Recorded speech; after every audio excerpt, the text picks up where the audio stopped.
now if you could just go yes, yes, every time I ask you to do something. The Tagwerker family is celebrating the last day of school and the beginning of summer vacation. But the joy and laughter they're sharing comes after a very unexpected and at times turbulent 8-year journey. Amy and her husband Mike had decided they wanted to adopt one child under the age of 5. They took a year of classes to get a license to adopt through the San Diego Child Welfare Services.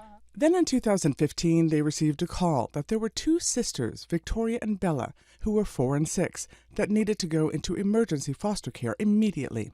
When they called and they shared a little bit of the situation with the girls, and they said their names and their ages and that they needed to place the kids right away because they could no longer stay where they were in a group home. I come from a really big family and it just pulled on my heartstrings. So right away I just knew that we were being called to do this. 4 days later, Amy and Mike brought the girls home, got them settled in, and quickly adapted to a whole new way of life. I got the crash course on how to deal with really curly, thick hair. My wife said, this is what you need to do. And I'm like, all right.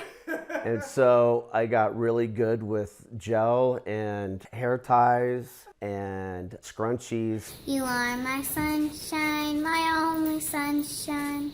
Victoria and Bella spent 18 months with the couple, and during that time, the girls flourished. It was nice to have a parent figure that would help me do my homework and actually get to go to school and have friends at my school, and we would have dress up days at school, and so I would twin with my friends, which I have never done before.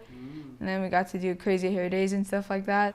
Was Mike a part of those crazy hair days? Oh yes, he was. Definitely. Happy birthday to you. Amy and Mike knew that this was a temporary situation until the girls could be safely reunified with their biological parents, and in March 2017, Bella and Victoria were sent back to them. But the connection and the love Amy and Mike had developed for the girls ran very deep. Seeing them leave was heartbreaking, very heartbreaking, and probably one of the most difficult things I would say that I did. It's emotional for you just thinking back to those times. Yeah. But we knew at that time that it was the absolute best thing for their family, and we were very fortunate to stay in touch with the family off and on for the 4 years that they were with their biological parents. In 2020, Victoria and Bella's father passed away, and in 2021, Bella ran away from her mother and called Amy from the streets. I always felt safe with Amy, and I had a phone, so I knew she would be the first one I would call, and I was just sitting on the curb waiting for her. The police got involved, and this became a case of neglect by the mother.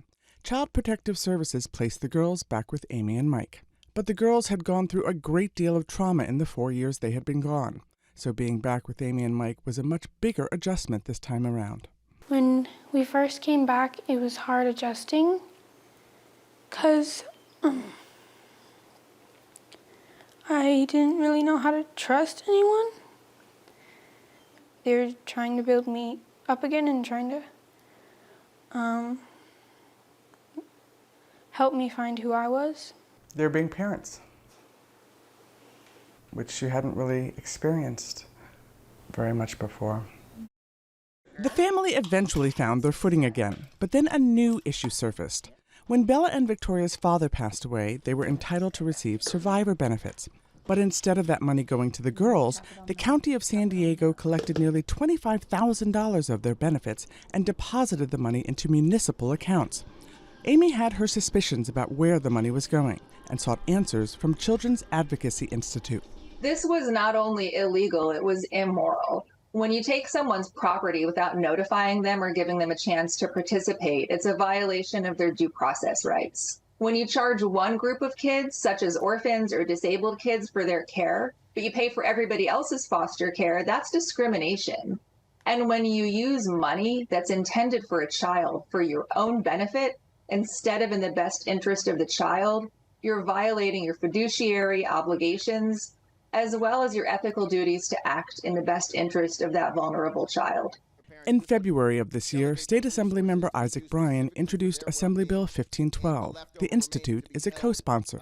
What 1512 does is to stop the practice of taking kids' money while memorializing the state's obligation to apply for those benefits. The money is supposed to be spent to provide for things the agency is not already responsible for paying for, which does not include their foster care itself. Federal and state law explicitly require the agency to pay for foster care for all children. Amy has testified in support of AB 1512, and the girls are finally receiving their survivor benefits. But a lawsuit has been filed on their behalf against the County of San Diego, Health and Human Services Agency, Child Welfare Services to try and recoup the $25,000 in benefits that the county took. These are funds that could go into a college fund for them, their first apartment, a car. Right.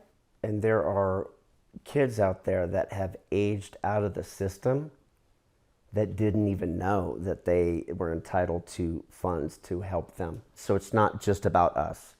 It's about how do we make a change? How do we help affect change so that this doesn't affect other kids down the line that are going through the same thing? On November 4th, 2022, Mike and Amy signed adoption papers for Victoria and Bella.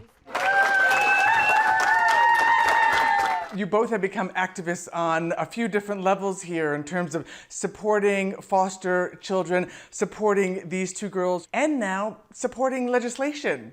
Did you think all of this would ever be a part of your story? No, absolutely not. It's very interesting how it's all happened. I'm excited to do it though, because not only has it impacted our own children, but I don't want any child who has had an experience with Child Protective Services to have those monies taken from them. So I am honored to be the voice for these kids that have had a really hard start to life.